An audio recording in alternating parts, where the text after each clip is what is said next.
contracts are a new partner that have joined us, and they're helping us with any businesses that require large amounts of data and helping to understand that data. And it's a bit of a two-way exchange that they've built in.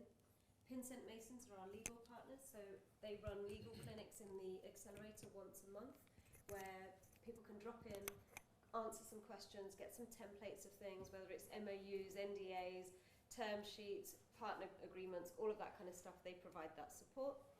Hiscox Insurance are the only people I know who make insurance not boring. So they have a real risk element, and what they're doing is actively helping our entrepreneurs to ensure that they have the right policies and they're thinking about the right risks in relation to their business, whether that's trading with a new partner into a new territory, their staff, their products, their services. They bring a real proactive and a supportive role to that. Dell Technologies are in offering sales and marketing support. So they have been really great at coaching some of our entrepreneurs who are product-based, tech-based businesses that want to grow in scale. They provide a lot of coaching around that. Deloitte are the accountancy partners, so they offer a lot of finance support through webinars, light touch approach. So we all probably know Deloitte tend to go for the larger contract details, but they have a small program called Propel, which is aimed at the SME and high growth market. So these are all the partners that we have supporting us on the program currently. So what we've done as an organisation is we've looked at what a business needs and plugged in as much of the support as we can for those entrepreneurs. People apply online. It's, like I say, a fully funded program, 6-month run, so we have an intake every October and April. And people apply online, they have a short, sharp interview with us and the team to just ensure where we are with mindset and ensure that the person who we're bringing onto program we can coach.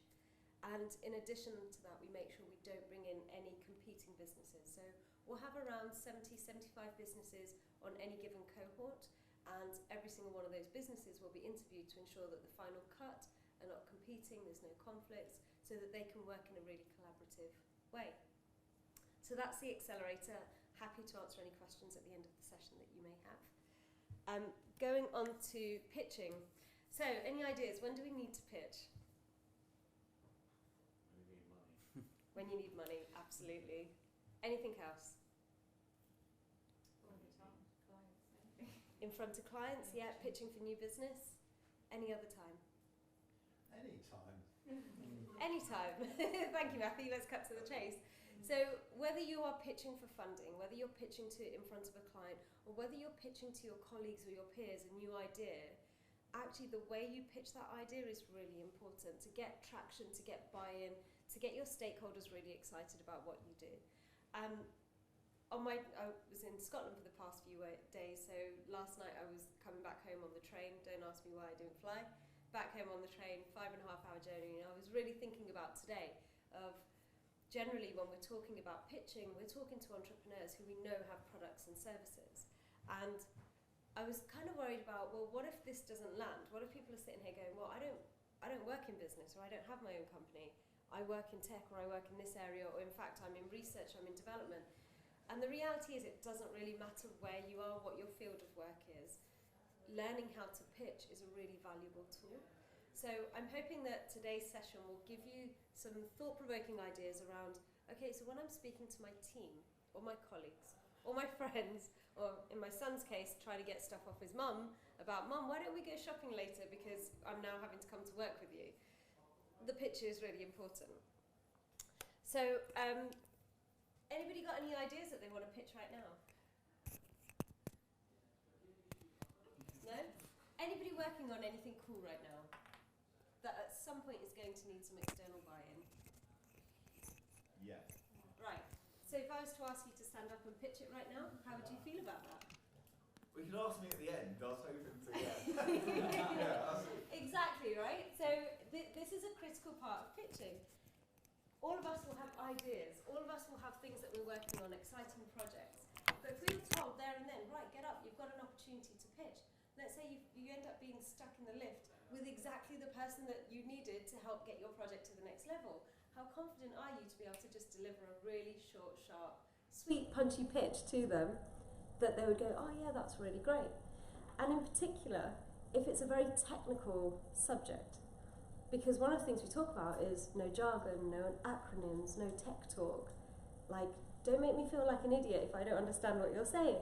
So standing up and pitching right away can be quite daunting unless you're practicing it. So we had 3 or 4 of our entrepreneurs go to a pitching event last month for some grant funding through Innovate UK. It was Medilink contract, so it was around medical technologies. I didn't go to the event, I was busy doing other stuff, and when they came back to me, they came back into the hub, and all of them were so excited, and they said there were 21 of us that pitched, and it was the people that followed the NatWest pitch structure that did an amazing job. Because what we did is, in that 60 seconds that we were given, we were able to really tell a clear, articulate story without running out of time, and people were engaged. And oh my God, we stood out.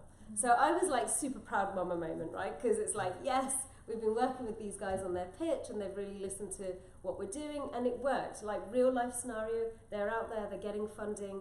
Medilink are coming in now. More than 50% of our businesses are getting funded through Medilink, and part of that started with this awesome pitch that they're getting buy-in from. So it's important to get ready to pitch at any time. Any thoughts around that? Any questions? No? All on board? Excellent. Okay. So if we go on to what are the 3 key parts of a pitch, we've broken it down into this. The content, so what you're actually saying. The structure, how you're telling that story. As humans, we love stories. Anytime, if I was to stand up here and just tell you my life story, as boring as it is, the chances are you would be listening because I'm telling a story. We are all attracted to stories. And then the delivery. So how are we telling you that story? How am I engaging with you as my audience? What's my body language saying? What's my eye contact saying? I'm becoming very conscious of it now. But it's that thing of how am I engaging you as my audience, right? And right now I've not yet used any jargon, and I work in a bank, and the acronyms are ridiculous. So we talk about the content. This is really critical. Now, this slide actually used to have the grandma test on it until one day we were pitching in front of 100 people with the grandma test, and we had a grandma in the room that took real offence. So we figured that generally we're not going to have 5-year-olds in the room when we're talking about this. But ultimately what we're saying is whatever you're doing, whatever you're producing, creating, working on, you should be able to tell a 5-year-old about it. And that's quite challenging. And especially when we're working on really cool, cutting-edge stuff, because it's all that techie language that makes it sound really exciting and sexy. But the reality is, if the other person feels alienated from what you're saying, they're not going to buy in. So a couple of rules there. No advertising speak. Don't try and sell what you're doing. Explain what you're doing. Tell the story. And keep your content in a way that is understandable to anyone, whether they are from your industry or not. On the acronyms, my background is in international trade and investment, so I worked with a lot of government organisations. And I did get to a point where I was able to say I'm working with the WLEP and DIT, producing FDI and international trade reports in partnership with SEMLEC, And it was just acronyms. Like, you'd have 3-letter words in between, but it was just acronyms, and it didn't mean anything. And for that industry, you had businesses talking to government, there's 2 different languages. Absolutely 2 different languages. And part of my role was about breaking down that barrier. So therefore, cutting out the jargon became my number 1 rule. If I'm talking to a business about a new location, I'm not going to use acronyms to explain the organisations. I'm going to talk about it in a really simple way, because many times my investors were from a different country, spoke a different language, and therefore they may not fully understand the language that we use every day within business. Not that they don't get it, but they just have different words for it. So it was really important to get that right. Banned words. So this is about intent. This is about intent. So if I'm sat here going, hopefully you guys are going to really enjoy this session, maybe you might use some of this stuff, it could possibly work for your future. I'm kind of just hoping for the best. But if I'm here going, guys, this session is going to be really useful for you. I think you're going to find it really valuable. And what I'm going to do is present it in an engaging way. There's a little bit more conviction there in what I'm saying. So the language that we use is really important. Ensuring that we're using language that is meaningful, that is action-led. And what that does, it creates confidence. It creates confidence in who you are and what you're doing. So these are the words that we ban within our hub. Swearing is allowed. Like, we all swear like troopers.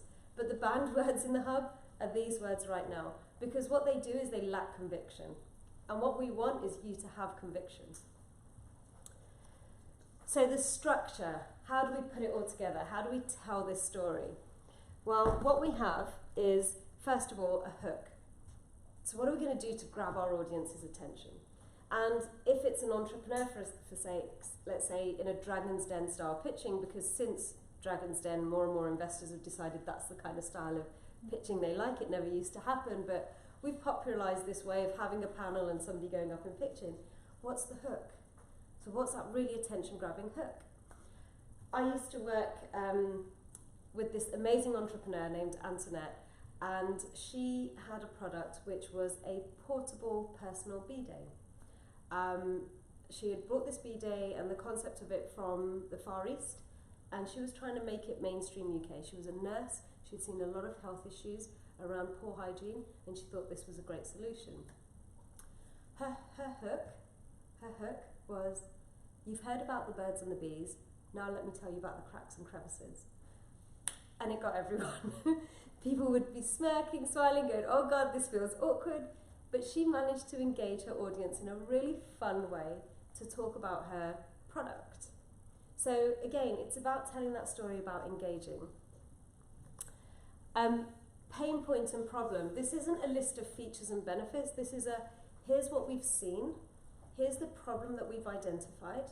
And again, in a really simple, easy way. So for Antoinette, as a nurse working in healthcare, what we have found is that there's a large number of people that have health concerns that are related to poor hygiene. So what we've come up with is a solution. But it's really straightforward, like you guys would understand that. I haven't used names of diseases or issues or any of that kind of stuff. I've just explained. If I was to back it up, I could give you a percentage. So I could tell you, you know, out of as a nurse, every 100 women, for argument's sake, I see, 50% have this issue. So now we give a little bit of context and a bit of an idea of the size of the problem. And we're painting that picture for our audience. Next, we look at the solution. So what we have found, this is the problem, and here's what we think we can do to solve this problem. Again, we're not selling features and benefits. We're talking about how we're solving a problem for someone. And this can be around the way you access a product or service. Within technology, let's say if it's an IT department pitching to the board for investment in new technology, they could say the problem is that we're losing man hours due to a lack of proper software or the right programs or the right bits and pieces, or actually our team are having a lot of downtime because things aren't working correctly, or in fact there's a security risk because our software is not up to date, our program is not up to date, so we need to make this investment. The solution is we could invest in this new service, and what it does, it will allow everyone to work a lot smarter, it will ensure that our security is up to date, it will give us a great return on investment, and actually our staff would be really thankful of new devices that are far more portable, mobile, which means that when they're out on the road they can take their stuff with them. And so you give it that business solution. You don't talk about, well, actually we're operating at level 3 and level 20's out, because that doesn't mean anything to your audience. But if you explain the real life problems and your solution, you get that buy-in. And then the opportunity. So for entrepreneurs, we really talk about market size. I'm currently working with a special educational needs school in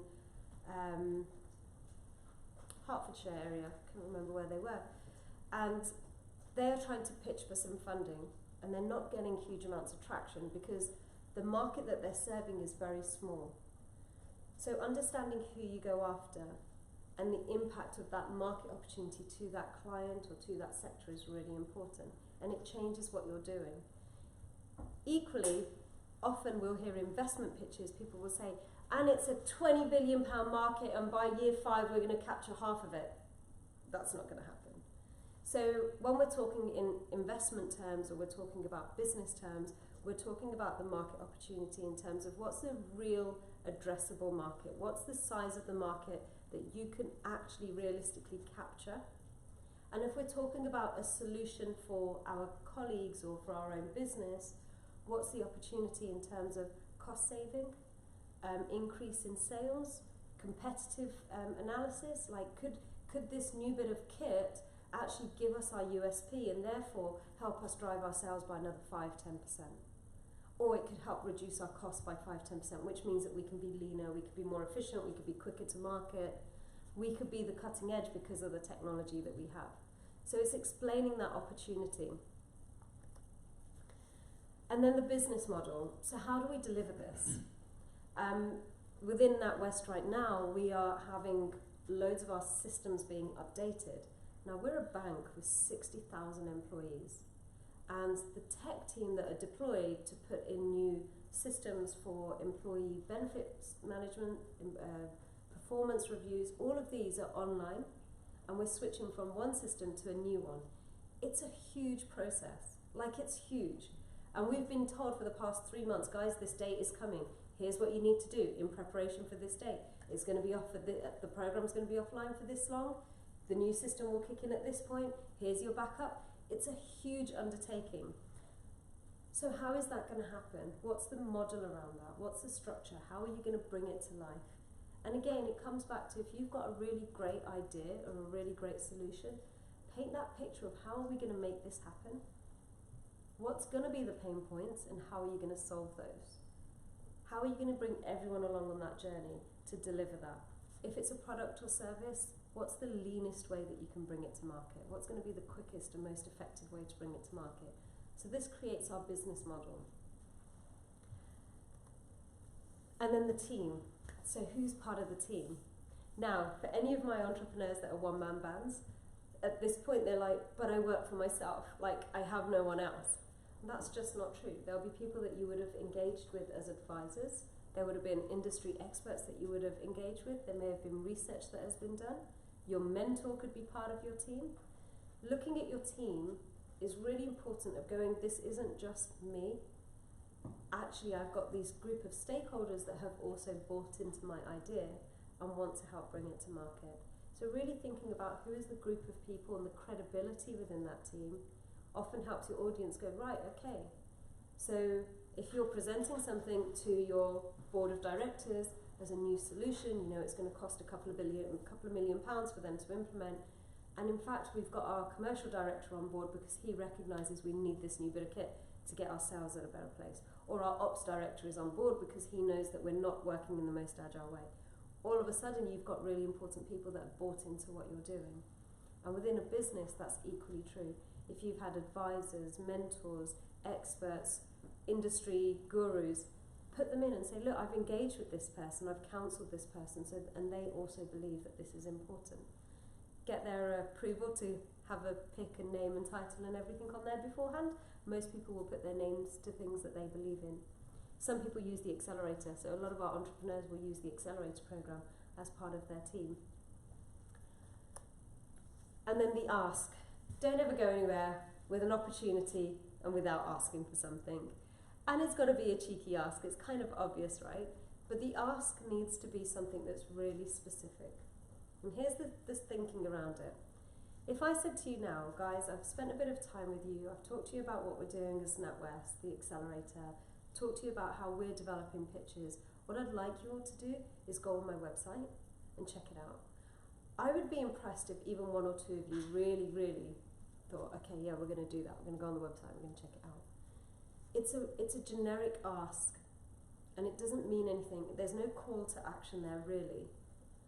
But if I said to you guys, every single month we host a networking event where we bring together all our entrepreneurs, all our community members, all our partners, and we talk about set topics.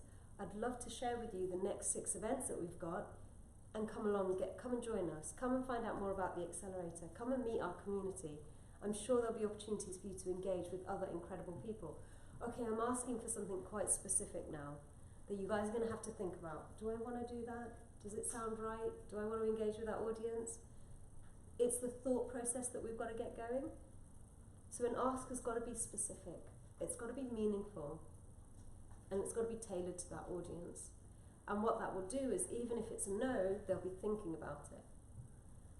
a lot of salespeople will say that actually, if you're getting loads of questions, those are excellent sales buying signs, right? Because if you're getting objections, that means somebody is thinking deep enough to want to know more.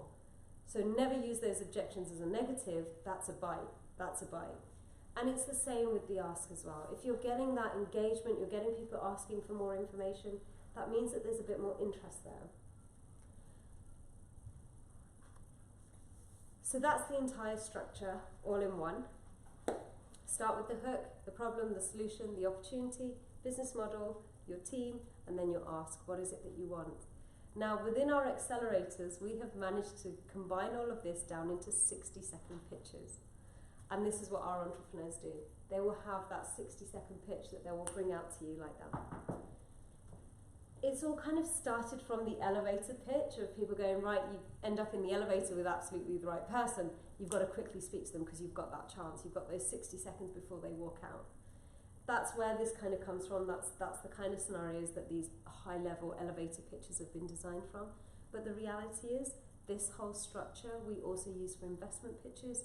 We have people put their entire investment deck together based on this structure.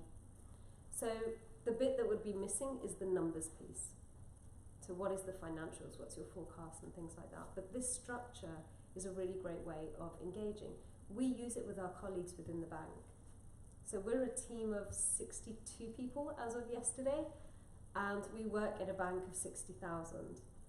We've delivered an entrepreneurial development academy to more than 20,000 colleagues. That traction that a team of 60 have had has been based on how we engage with our colleagues, how we bring what we're doing to them and answer their pain points, answer their problems, get onto their side of thinking, and then bring our solution to them.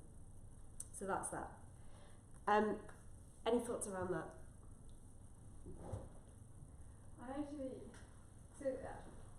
It's more on the content. Yes. One thing that I find new is like there's no advertising.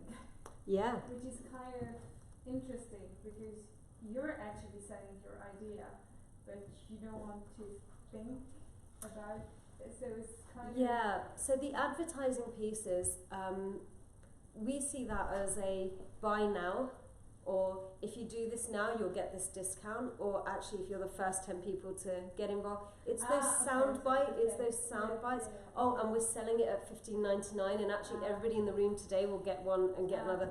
It's that kind of advertising, sales, high pressure sales, because that turns people off. Yeah, okay. It just does. It's about telling the story, having that content, but getting behind. So what we tend to find is if I use our entrepreneurs as an example, if we have entrepreneurs that are very technically focused, they will keep telling you about their product and their solution. Like that's all they'll talk about because they're so invested in that. And it's really challenging to go put yourself in the shoes of the audience and think about it from their point of view. So forget the tech speak, tell them what it does. What's that USP? What's that value proposition?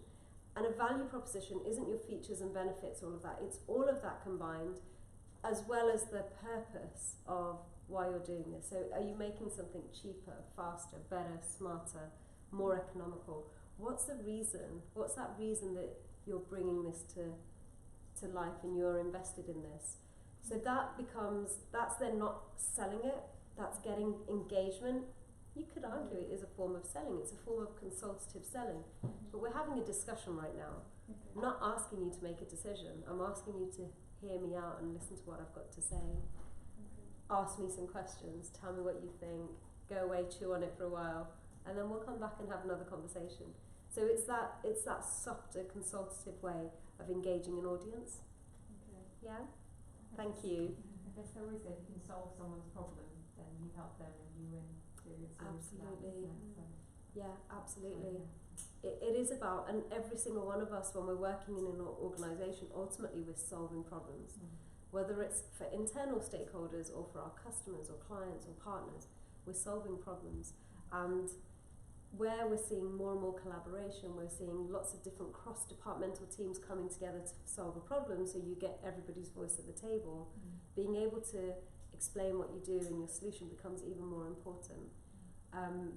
and especially within tech now, because I'm old enough to remember a time where on a board the IT director had the lowest sounding voice. Like the IT director was the cost. It was the, oh, we have to do it. Oh, okay, we're going to need to do it. Now, tech, IT, hardware, software, all these things combined are what drive business.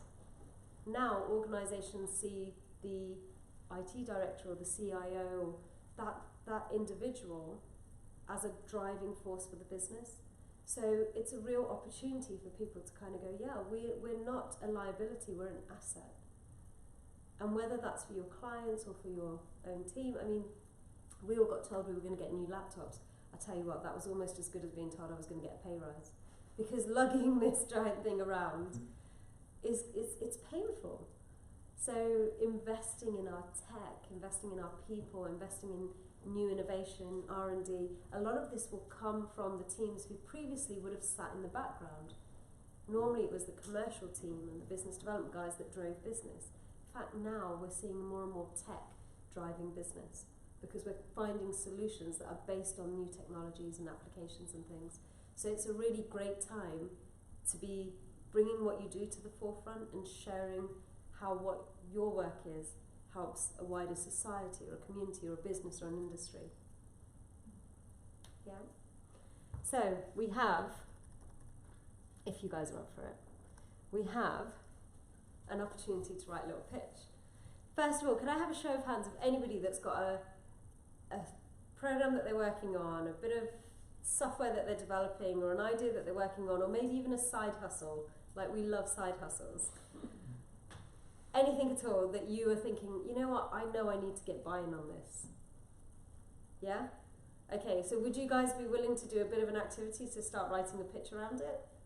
How are we doing for time?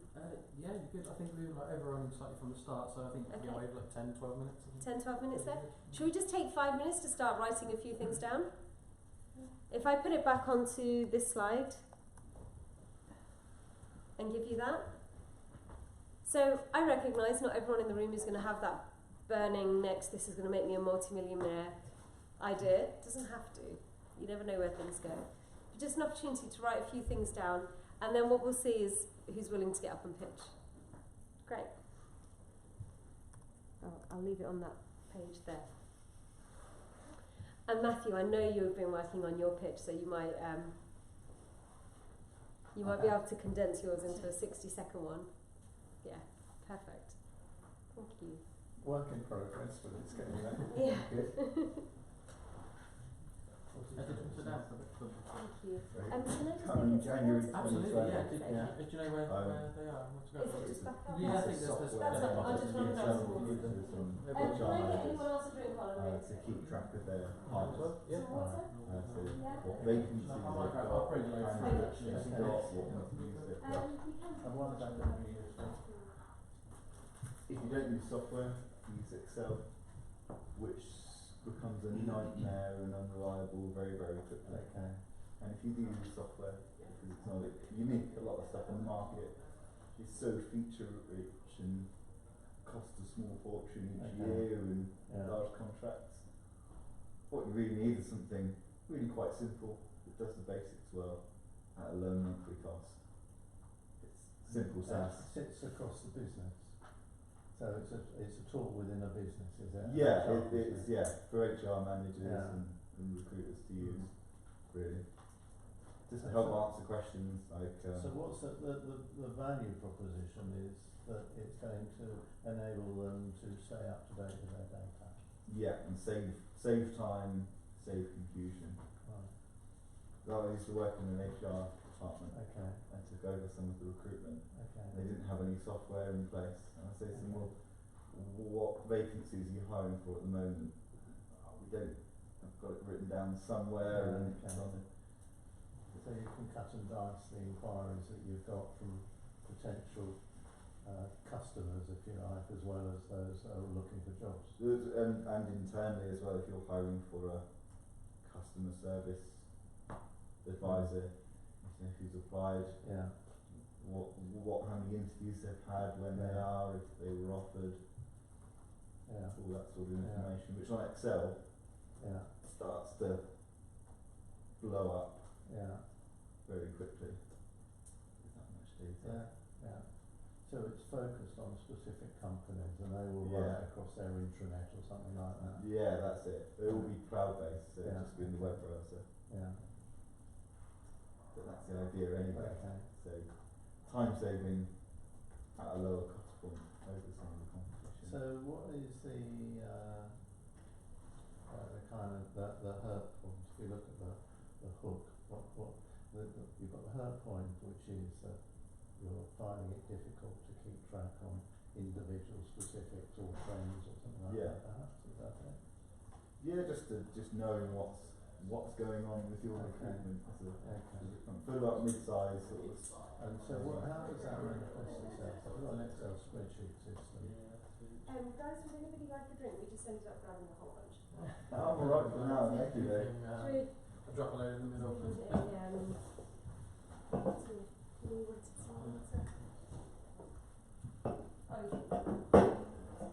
Sorry.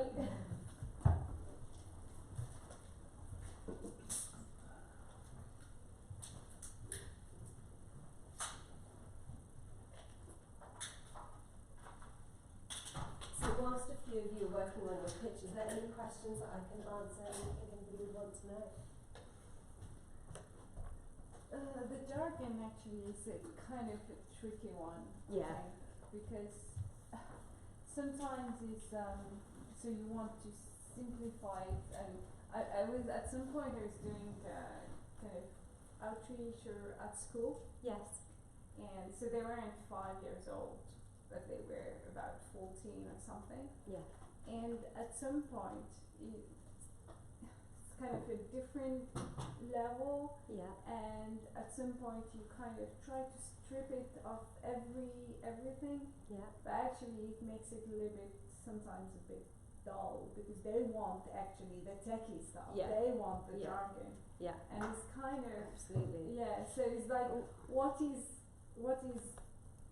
good jargon and Yeah, bad jargon absolutely. kind of is a bit Yeah, it's the jargon. So Vague. again, it comes down to the audience, right? Here, I'm imagining there's lots of developers and techies in the room. So there'll be words, there'll be language that you can use that you know your audience will understand. So it depends on who that audience is. And you're right, with children, if you're talking to children, you want to make it sound edgy and interesting and fun.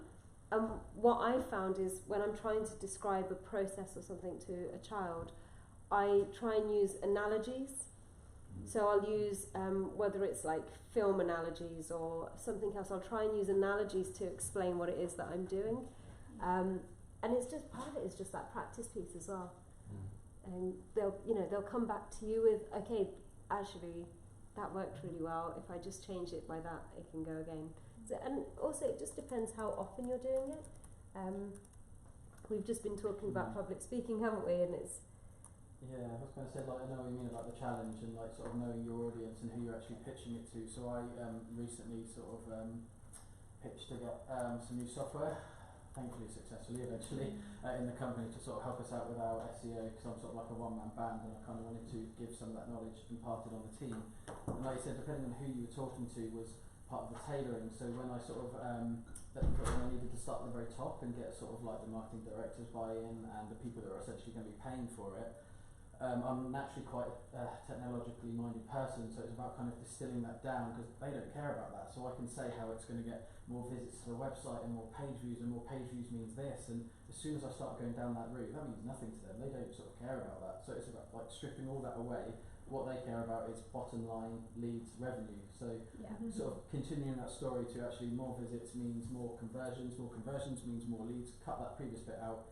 This will help us get more leads by X%, and we can bring in X% more revenue, and that's what they cared about. And once I've got it past that stage, and I'm then trying to get my team's buy-in to actually get them using it, I then need to take it back down to that middle stage of actually this is going to get more visitors looking at the pages that you care about. Like you said, really having to tailor your pitch to it's understanding the that audience. audience, isn't it?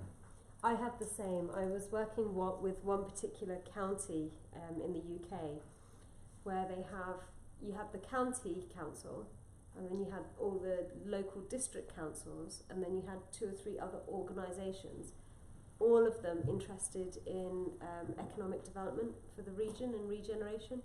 And the first challenge that I actually had was just getting everyone around the table.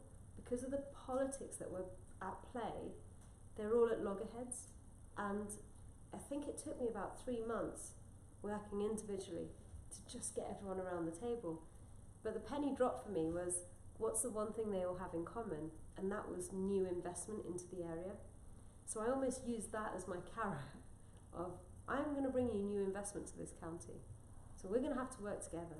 And if you want to know who those investors are, if you want to know what my pipeline is, you're going to have to turn up. I cut out everything else. I cut out, the bureaucracy, the politics, who's in charge of what, how much resources, where it's going. Investors. And every time it used to get tricky, I'd go, investors. Investors. And we started getting that buy-in, but as soon as we got the buy-in, the collaboration started happening, and they realised, in fact, we're not all in competition, because what one area has, the other person doesn't have, and in fact, if we come together and offer a solution, that could be 200 jobs that would benefit everyone. So it was finding out what's that bit that's going to get everyone excited, can really be the bit that gets that traction going.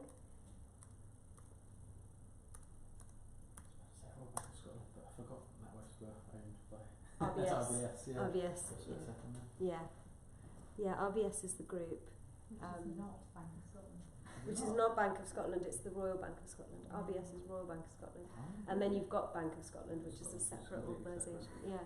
So within our organisation, you've got a series of brands. RBS is the group, and then we've got NatWest, Ulster Bank, a few others within that group. There we go, that's working again. Technology. Okay, so how are we doing? Anybody ready to deliver? I don't know whether it's 60 seconds. That's okay. The other thing is, so it's not ready. It's more kind of, we're working on a kind of research proposal. So it still needs money Yeah. from the research council, but I kind of, it's more of an idea than a product. Brilliant. Okay. Yeah, brilliant. So and the idea is kind of a lot of events or demonstration where you have people coming together. Yeah. And they need some security mechanism. If you have a demonstration, Mm-hmm. something like Gilets jaunes or whatever, there's a lot of kind of also malicious agents.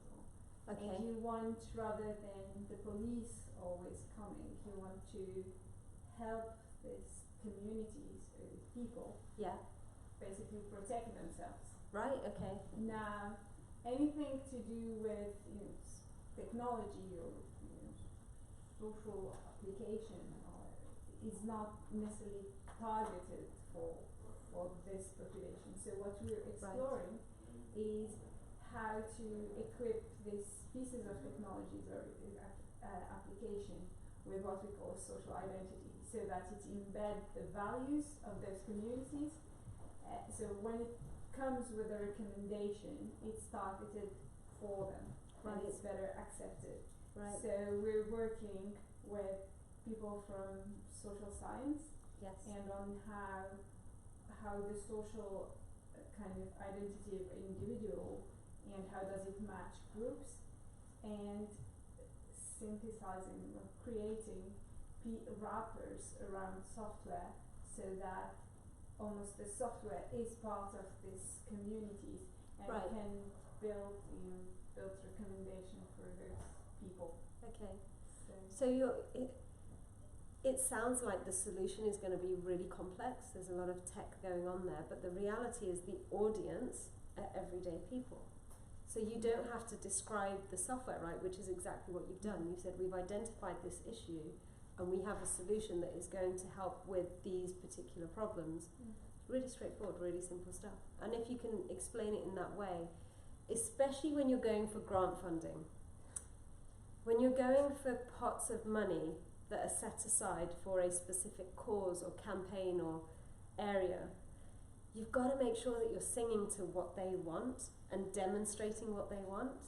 So it becomes really important that you can say, and this will be that catalyst of change, or it will enable, or it will provide, or it will support, or it will reduce. Like right now, if there's a huge police presence in that area, there's a negativity around that. What this allows us to do is reduce that, and therefore reduce the impact, therefore improve experience, da, da, da. Do you see? And then it's kind of like, yeah, you're painting that picture now, you're telling that story really well. Your audience don't have to understand the how. They don't. A CEO of an organisation doesn't need to understand every piece of software or tech. They just need to know, what does it do for my business? What does it do for the direction of travel? How does this help my clients? How does it help my employees? And where's the security elements? Where's the reduction of risk, or even where is the review of risk? So it's that kind of stuff that you're working on. Brilliant. Okay, so I think that's brought us to a wrap. I will just do this last bit very quickly. Did you want to? No, don't worry too much. We can, like 60 seconds if you would like. Okay. Go on. So in companies of sort of 30 employees and above, there's likely to be an HR manager, depending on the company size. They or their team might be responsible for recruitment. And recruitment gets really complicated and difficult really quickly, because you have managers you're working with and you need to find them candidates and arrange interviews and give feedback and make offers and all this stuff. And without software, or say using Excel, it gets really confusing really quickly.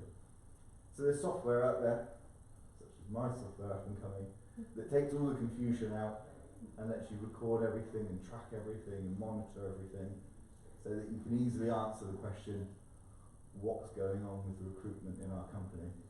And in short, just saves a stack of time. Brilliant. That's fantastic. That's it. Yeah, love it. Okay. Thanks. Yeah, that's really great. Okay. You did really great. Yeah. Okay, good. So again, what you did, you helped us tell a story, right? So you kind of you set the tone, you set the context, you told us what the problem was, you told us how what was going on, the impact of that, gave us a solution. And actually, if we'd had more time to work on it, you would have said, and this is how they'd engage with it. It's really accessible. It'll all be in one place, which means it's accurate. Again, this is stuff we all understand, right? This is language that we understand. So great, you have that buy-in, and that's the way we work. I mean, we've worked with NASA scientists right through to glitter experts. Like, we've worked with every industry sector possible. Matthew himself is working in, healthcare and a really technical area of healthcare. So it's being able to say, guys, this works, whether you're that NASA scientist or the glitter expert or working in healthcare or working in tech. Actually, because we all share a common language, right? We're all speaking the same language. So it's about taking out all of that tech, all that wordy stuff, and putting it in a really cool way and telling that story. So last bit that I'll end on is, and we were just talking about public speaking, and this is the same thing. So I have a little trick. I don't need to do it as much as I used to, but when I first started doing a lot more presenting and public speaking, I'd get really nervous. My heart would be racing, palms sweaty, and so what I would do is try and get through what I'm saying as quickly as possible. And that just added to my nervousness. I'd trip over my words and that would throw me off and things like that. So I taught myself a little trick. Before I'd go on stage or before I'd go on to present, I'd find a quiet space and completely slow down my breathing. And if anybody's watched the film Devil Wears Prada, okay, so the boss, is it Helen Mirren who played the boss? Yeah. Possibly, yeah. Do you know how killer calm she is? I'd pretend I was her. So I'd walk onto stage and pretend I was her and just totally slow myself down. And what happened was, because my breathing calmed down, heart rate came down, I felt relaxed, my brain thought I was relaxed because I was pretending to be relaxed. All of a sudden I was able to tell the story or talk about whatever I needed to speak about. And the more often I did that without tripping over my words, without fumbling, the more I started enjoying it. And it's the same with pitching. It's absolutely the same with pitching. Bringing yourself to the pitch. So many times we'll find people that will hide behind a script and they don't bring their personality out. Actually, bringing your personality is the most engaging thing that you can do. So that delivery becomes really important. And just, being who you are. So I think that's a wrap before I tell you about the NatWest picture.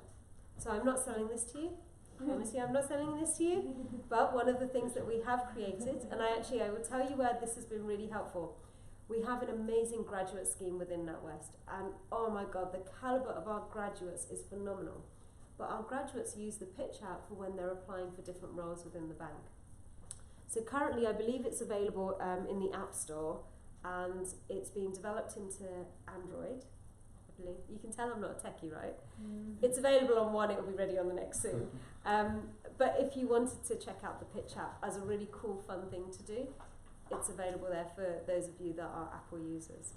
That's it. Any final questions, and then it's a wrap? Okay, good. In which case, guys, thank you so much for participating. I really hope you've enjoyed the session. I'm around for a little bit longer. If you have any questions or you want to pick up, let me know. Rob, thank you for inviting me. We've had a great time. Thank you so much for coming, Sharon. Thank you.